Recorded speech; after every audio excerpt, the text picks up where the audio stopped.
Good morning to all of you candidate. इस map के द्वारा आप लोग पढ़ने वाले हैं, विभिन्न जगहों की जानकारी प्राप्त करने हैं और यहाँ पर भारत का इसमें मानचित्र बनाया गया है। तो सबसे पहले हम लोग ध्यान देते हैं कि यहाँ पर ऊपर में जो उत्तर होता है मानचित्र में, नीचे में दक्षिण होता है। तो मैं लिखा हूँ कि उत्तर से दक्षिण का विस्तार तो यहाँ 3214 किलोमीटर है। जबकि यहाँ पर ध्यान देते हैं, इधर जो एरिया है पश्चिम का है और इधर पूर्व का है।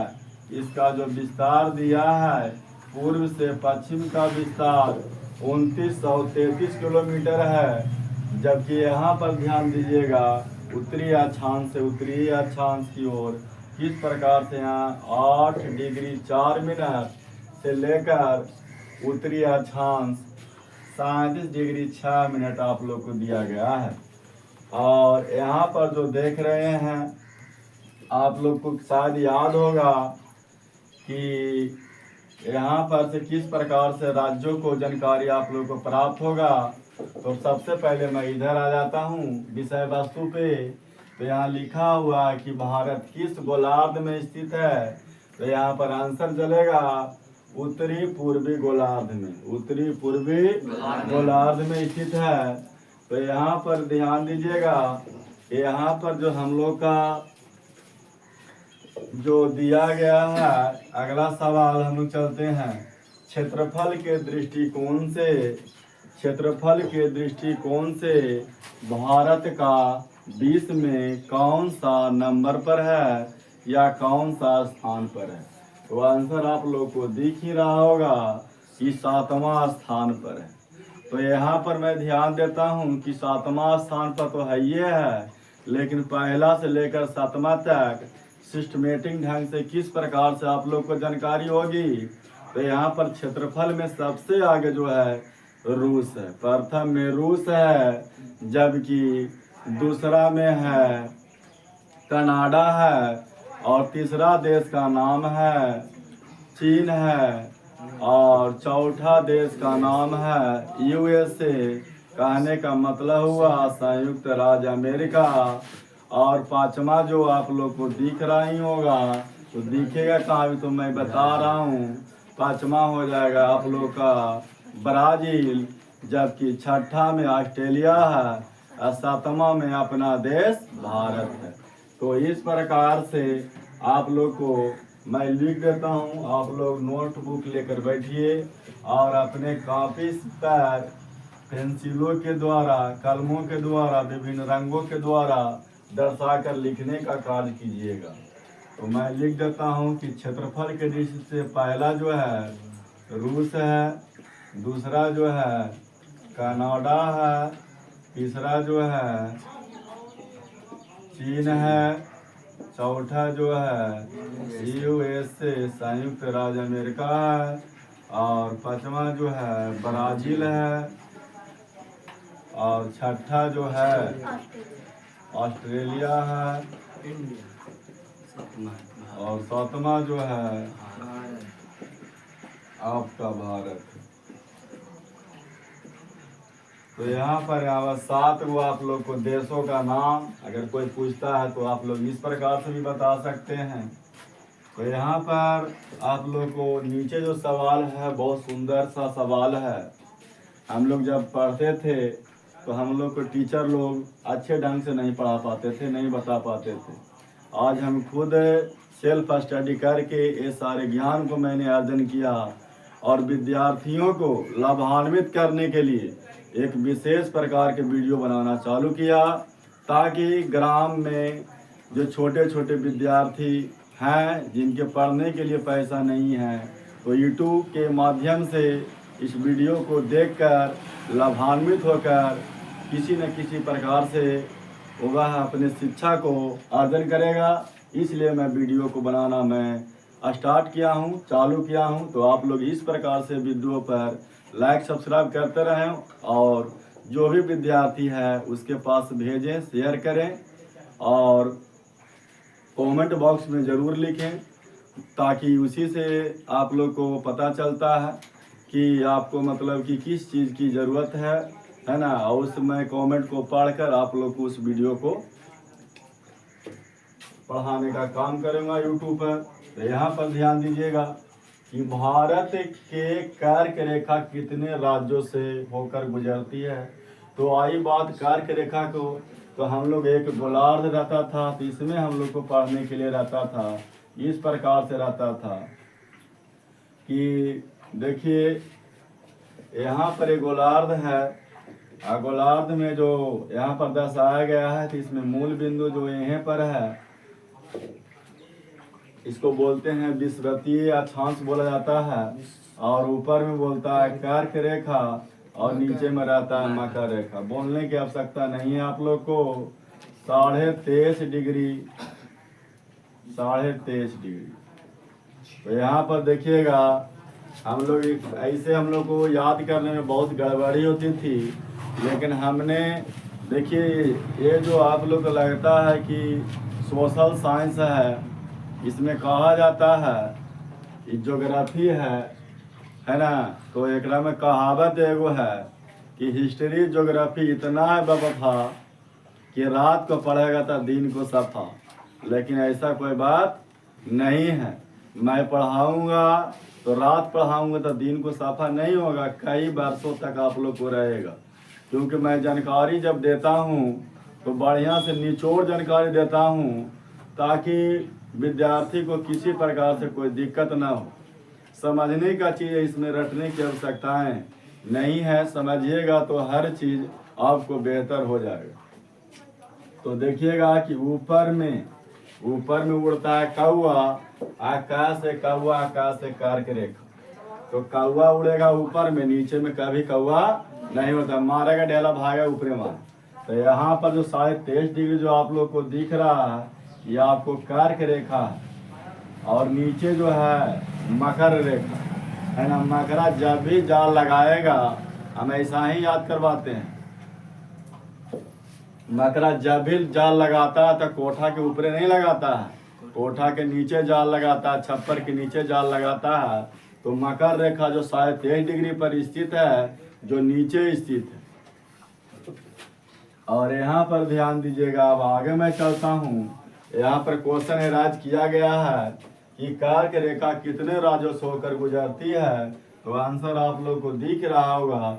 आज मैं एक छोटा सा मैं ट्रिक लेकर आया हूँ आप लोग के लिए, शायद आप लोग जानते होंगे। जो विद्यार्थी नहीं जानते हैं, अपना पेन नोटबुक लेकर बैठिए और उस पर ऐड कीजिए, लिखिए।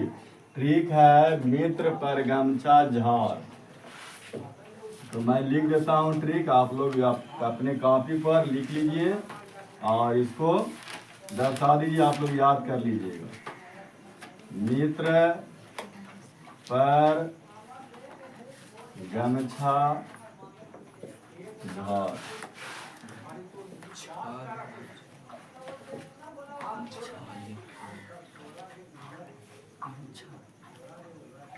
गमछा ये वाला अच्छा देना, मित्र पर गमछा झाड़, ठीक है।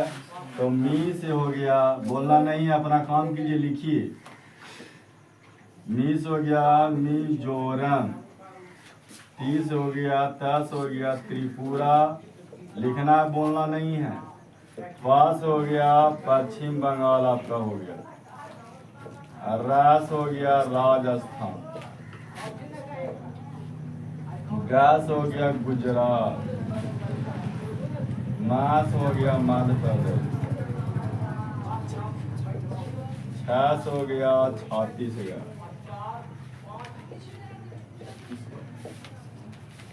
झास हो गया झारखंड। चलिए आप देख रहे हैं, देख लेते हैं गिन के, काउंट करके कि 8 होता है नहीं। 1 2 3 4 5 6 7 8। तो इस प्रकार से आप लोगों ने जाना कि कर्क रेखा जो है भारत के कितने राज्यों से होकर गुजरती है।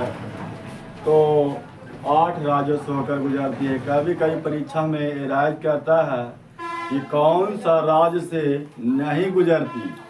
तो इसमें जो राज्य से गुजरती है, इसके अलावा अगर कोई भी राज्य से दे दिया बीच में असम, इसमें असम कसम खा के मारिएगा कि कभी नहीं होगा। काहे कि यही 8 गो है ना कार्य की रेखा से होकर गुजरेगा, जबकि असम उससे होकर कार्य रेखा नहीं गुजरेगा। तो यही 8 को याद करना है ट्रिक के द्वारा। मित्र पर गमछा झाड़। माँ से हो गया मिजोरम, त से त्रिपुरा, प से पश्चिम बंगाल, रा से राजस्थान, ग से गुजरात, म से मध्य प्रदेश, अच्छा से छत्तीसगढ़, झार से हो गया झारखंड। तो अब हम ध्यान देते हैं विद्यार्थी, और अगला आपको क्वेश्चन एराइज किया गया है, लिखा हुआ भारत को लगभग 2 बार भागों में, 2 बराबर भागों में कौन सा अक्षांश विभाजित करती है। यही है कर्क रेखा 23.5 डिग्री। यही है कर्क रेखा, आपको काटेगा 2 बार विभाजित करेगा। और आपको कुछ चित्र दिया गया है, ये सूर्य भगवान की जय है। तो यहाँ पर सूर्य जब उगता है तो पूछता है कि सबसे पहले रोशनी भारत के किस राज्यों पर आई। तो यहाँ देखिएगा अरुणाचल, नहीं, हाँ ठीक है, अरुणाचल प्रदेश। कौन प्रदेश है? अरुणाचल प्रदेश है। और यहाँ पर अरुणाचल प्रदेश तो है ये है। तो यहाँ पर देखते हैं कि पूरब में गुजरात है, और पूरब में आप लोग का अरुणाचल प्रदेश है और पश्चिम में गुजरात है। तो यहाँ पर पूरब में जैसा ही आप लोग को है, तो लगता है रौदा आदमी काश के जब लगता है तो दम दहिया दम लगता है जाता लगा कहाँ बैठूं, है ना। तो पूछेगा कि भारत के पूर्वी बिंदु को क्या बोलते हैं, तो किबिथु, माने कहाँ बैठूं, है ना, किबिथु, किबिथु, है ना। जब रौदा लगता है तो लगता है कहाँ जाके बैठूं, है ना। तो ऐसी याद कर लेना है कि भारत के पूरब, भारत जो है पूरब दिशा में मतलब कहाँ किस बिंदु पर है, तो आंसर हो जाएगा किबिथु। अब पूछेगा किबिथु किस राज्य में, तो चल जाएगा अरुणाचल प्रदेश। अरुण नाच के चल। अब ध्यान दीजिएगा, अब भारत के पूछता है भारत के पश्चिम में कौन है। तो यहाँ पर आप लोग तो गुजरात तो आप लोग को राज्य के बारे में पते है, लेकिन यहाँ पर गौर माता है ना। कौन माता? गौर माता स्थित है। पूछेगा कि भारत के पश्चिम में कौन सा बिंदु स्थित है, तो आंसर बनेगा गौर माता। अब उसी प्रकार से आप लोग ध्यान दीजिएगा कि गौर माता जो है किस राज्य में स्थित है, तो बोलना है गुजरात में। तो यहाँ पर ध्यान दीजिएगा कि यहाँ पर सूर्य के प्रकाश सबसे पहले आया, तो सबसे लास्ट में कहाँ सूर्य डूबेगा, तो सबसे लास्ट में जो उगेगा डूबेगा कहाँ? गुजरात में। गुजरात में उगेगा भी बाद में और डूबेगा भी बाद में। तो यहाँ पर पूछता है, क्वेश्चन राज करता है कंपटीशन में या 9th क्लास में भी पढ़ना है, तो पूछता है कि कितना मतलब घंटा का अंतर होता है। अरुणाचल प्रदेश और गुजरात जो दिया गया है, इसमें सूर्य जब उगता है तो कितना घंटा के बाद उगता है गुजरात में, तो आंसर होगा 2 घंटा। इसके और इसके बीच का जो सूर्य उगने का जो समय है, ये 2 घंटा लेट वहां पहुंचता है सूर्य का प्रकाश। यहाँ अगर सुबह हुआ है, सूर्य उगा है 6 बजे, तो यहाँ 2 घंटा बाद 8 बजे दिखाई देगा। तो यहाँ पर 2 घंटा का अंतर पड़ता है। तो इस प्रकार से अब चलते हैं उत्तर की ओर। ऊ से उत्तर और ऊ से ऊपरी मैप में दर्शाया जाता है। तो उत्तर में आप लोग को एक पॉइंट है जो आप लोग को बोलते हैं कि इंदिरा कौर रहेगा कि पॉइंट रहेगा, इंदिरा कौर रहेगा। उत्तर में इंदिरा कौर रहेगा कि कौवा हमेशा ऊपर उड़ता है। ऊ से उत्तर ई से याद रखिएगा कौर माने करना।